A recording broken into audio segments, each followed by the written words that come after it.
ముఖ్యమంత్రి గారు ఏమన్నారంటే మేము ఈ 10 మంది ఎమ్మెల్యేలు disqualify car,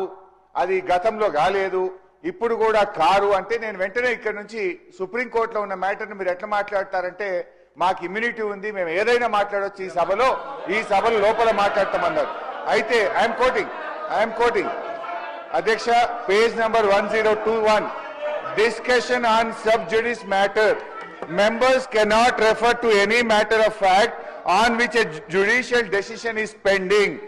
Ade vidhanga chapter 18, Parliament and Judiciary, as regards the relationship between the Parliament and the Judiciary, both are under constitutional obligations not to encroach each upon others' jurisdiction. In this respect, Article 121 provides that the conduct of a judge or a Supreme Court or High Court cannot be discussed in Parliament except upon a motion for presenting to the President praying for the removal of such judge. Judge గారి removal గురించి తప్ప supreme కోర్టులో గాని హైకోర్టులో pending ఉన్నటువంటి విషయాన్ని సభలో మాట్లాడకూడదు అని కౌల్ అండ్ షెక్దర్లో చాలా స్పష్టంగా చెప్పడం జరిగింది.